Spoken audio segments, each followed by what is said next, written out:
안녕하세요. 이한현입니다. 오늘은 프랑스 자수에 사용하는 바늘에 대해서 설명해 보도록 하겠습니다. 지금 나와 있는 바늘은 제가 가지고 있는 바늘 중에서 제가 가장 많이 사용하는 바늘만 가지고 나왔습니다. 이렇게 보시는 바와 같이 프랑스 자수에서 사용하는 바늘들은 이것뿐만이 아니라 종류가 굉장히 다양하고 브랜드 또한 굉장히 다양하게 있습니다. 그래서 맨 처음 프랑스 자수를 시작하실 때 가장 많이 사용하는 바늘이 바로 이 일본 제품인 크로보 제품입니다. 보시면 3호에서 9호까지 있고 각 호수별로 바늘이 두 벌씩 들어 있습니다. 그래서 보시면 이렇게 다양한 호수의 바늘들이 있죠. 그래서 요거 하나만 있으시면 DMC로 하는 자수나 또는 올을 뽑아서 쓰는 자수, 이런 자수 하실 때는 이거 하나만 있어도 웬만한 자수는 다 가능하십니다. 그리고 두 번째로는 이게 존 제임스 바늘인데, 요거는 롱 단어 바늘이라고 하고 요거는 현일 바늘입니다. 먼저 롱 단어 바늘에 대해서 설명해 드릴게요.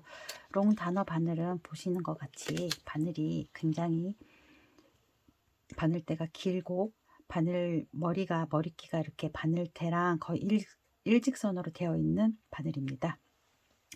이 바늘은 불리온 작업할 때 굉장히 사용하기 편리한 바늘입니다. 그래서 불리온 작업할 때 실을 이렇게 감아 가지고 실 사이에서 머리를 이렇게 바늘을 빼낼 때 바늘을 좀 더 수월하게 빼낼 수 있는 바늘입니다. 그래서 불리온 작업하기 굉장히 편리한 바늘이죠. 그래서 저는 이 바늘로 불리온 작업도 하고 캐스톤 작업도 많이 합니다. 캐스톤 작업할 때 이렇게 고리를 많이 걸 수 있기 때문에, 일반 바늘보다 길기 때문에 고리를 많이 걸 수 있어서 작업이 좀 더 쉽게 할 수 있죠.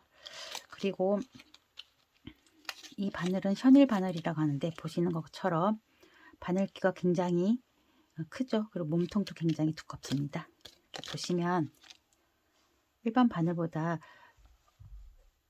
확실히 몸통이 굵고 바늘기도 크죠. 이 바늘은 울사 작업할 때 많이 쓰는 바늘입니다.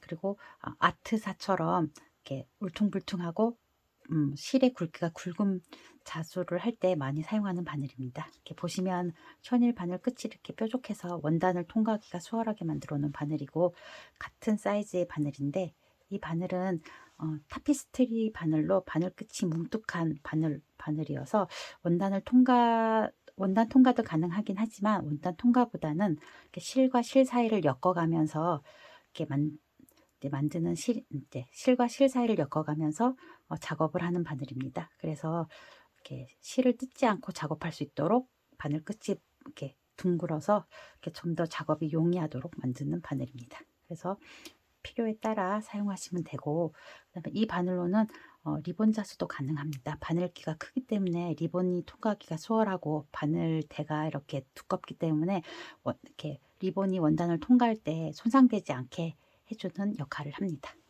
보시면은 요거랑 비슷한 리본 전용 바늘이 있는데, 보시면은 이렇게 길이에 따라서 호수가 나눠져 있고, 그 리본의 폭에 따라 또는 그 필요한 스티치 활용에 따라서 이렇게 사이즈에 맞게 골라서 사용하시면 되실 것 같습니다.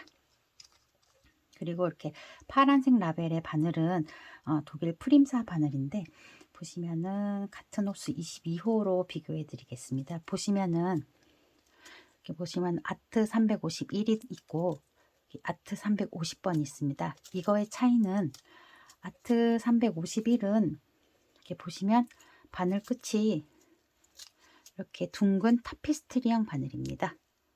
그리고 같은 22호의 351번 바늘은 350번 바늘은 바늘 끝이 이렇게 뾰족한 원단을 통과할 수 있는 바늘입니다. 그래서 이렇게 필요에 따라서 타피스트리 바늘이 필요하실 경우엔 351번 바늘을 사용하시면 되고, 원단을 통과할 바늘이 필요하시면 350번 바늘을 사용하시면 됩니다. 그리고 이 바늘 호수에 따라서 이렇게 호수가 커질수록 바늘 사이즈가 점점 작아집니다. 이게 20번 바늘이고요. 이게 26번 바늘입니다. 바늘 호수가 커지면 커질수록 바늘이 점점 작아지죠. 그리고 이 프림사 바늘은 종이로 포장되어 있어서 안에 바늘이 이렇게 한 25개 정도 들어 있습니다.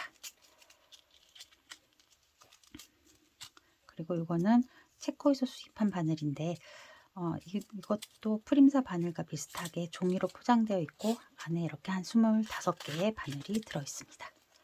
이 바늘은 제가 24번 밖에 안 가지고 있는데 보시면은 바늘이 굉장히 얇고 끝이 뾰족한 바늘입니다. 아이고, 이 바늘이네요. 끝이 뾰족한 24번 바늘이고요. 끝이 뾰족한 바늘입니다. 그래서 얇기 때문에 섬세한 작업을 하거나 아니면 야생화 자수할 때 많이 사용하는 바늘입니다. 그리고 이거는 비즈 바늘인데 이렇게 보시면 바늘이 굉장히 얇고 머리끼가 좁습니다. 그래서 구슬을 엮거나 비즈를 엮기 굉장히 편리한 바늘 중에 하나입니다. 굉장히 많이 쓰는 바늘 중에 하나이기도 합니다. 그리고 이 바늘은 프랑스 자수랑은 관계없는 바늘이긴 한데 제가 그냥 참고 삼아 보시라고 가져온 바늘인데 이거는 사시코 자수할 때 쓰는 바늘입니다. 사시코 자수는 홈질로 무늬를 만드는 자수이기 때문에 이렇게 대가 길어서 대가 길죠? 대가 길어서 이렇게 여러 번 홈질을 할 수 있도록 땀을 뜰 수 있도록 만들어 놓은 바늘입니다. 이거는 참고해 보시라고 제가 들고 왔습니다. 이거는 제가 사용하는 니들 케이스인데 보시면은 바늘이 종류가 굉장히 다양하게 가지고 있죠.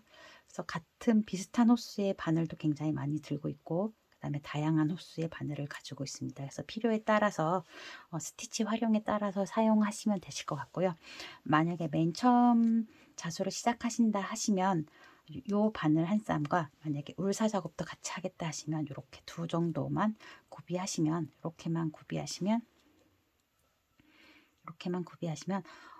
웬만한 작업은 다 하실 수 있을 것 같습니다. 이로써 바늘에 대한 설명을 끝마쳤습니다. 시청해 주셔서 감사합니다.